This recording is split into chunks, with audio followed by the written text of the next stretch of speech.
যে ছাত্র সংগঠনটি বলা হচ্ছে তারা খুব জনপ্রিয়তা বা তারা হচ্ছেন, কিন্তু আমি আতঙ্কিত বোধ করি। মাওলানা ভাসানী একজন বড়রা মানুষ, অত্যন্ত আধুনিক একজন মানুষ। এরা পাকিস্তান আন্দোলনের প্রধান নেতা ছিলেন আমাদের এই অঞ্চলে। তখন কিন্তু জামাত ইসলাম পাকিস্তান আন্দোলনের বিরোধিতা করেছে, আপনাদের মনে আছে না? কারণ এই দেশে এই যে পিছিয়ে পড়া, তখন কৃষক সমাজ হচ্ছে অধিকাংশ মুসলমান, তারা পিছিয়ে আছে। তাদেরকে যদি আমরা বিশ্ববিদ্যালয়ে লেখাপড়া করাতে পারি, তারা যদি ইঞ্জিনিয়ার ডাক্তার হতে পারে, তারা ডিপ্লোমেট হবে, তারা বিদেশের কথাবার্তা বলবে ফরেন ডিপ্লোমেটদের সাথে, এইটা 47-এর আগে খুব কমই ভাবা যেত। এই কারণে এই মানুষরা আন্দোলন করেছেন পাকিস্তান আন্দোলনের জন্য। এরা প্রত্যেকেই আধুনিক শিক্ষায় শিক্ষিত মানুষ। আপনি ফজলুল হক জিন্না থেকে শুরু, ফজলুল হক ওই অঞ্চলে জিন্না, আপনার সরার্দি সাহেব, মাওলানা ভাসানী, সমস্ত নেতৃবৃন্দ, এই যে মারা গেলেন বিশিষ্ট বুদ্ধিজীবী আপনার বদরুদ্দিন ওমরের বাবা আবুল হাসিম সাহেব, একজন দার্শনিক মানুষ, এরা পাকিস্তান আন্দোলনে করেছেন, কাজ করেছেন।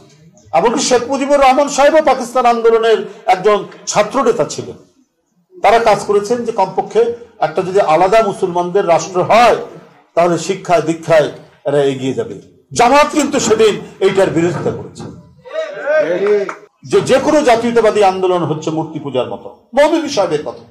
তাহলে উনারা মানে ব্রিটিশকেই পছন্দ করেন, উপনিবেশবাদকেই পছন্দ করেন। ঠিক 71 সালে সেই ভূমিকা রাখলো, আমাদের স্বাধীনতার বিরোধিতা করলো। আমরা যখন দেখছি পশ্চিমাদের দ্বারা বঞ্চিত, সমস্ত দিক থেকে, শিক্ষায়, সংস্কৃতিতে, অর্থনীতিতে বঞ্চিত, এটা একটা টার্ন নিল মুক্তিযুদ্ধে, তখন তারা সেখানে বিরোধিতা করলো।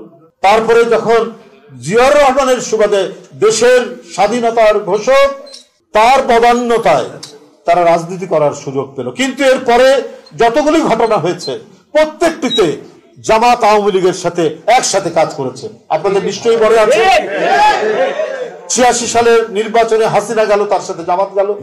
85, 95, 96 সালে হাসিনার সাথে একসাথে আন্দোলন করলো বিএনপির বিরুদ্ধে। যেই 24-এর আন্দোলন শেষ হলো, বলল যে আমরা ভারতের সাথে বিশেষ সম্পর্ক গড়ে তুলবো, আমরা আওয়ামী লীগের সাথে, আওয়ামী লীগকে ক্ষমা করে দিব।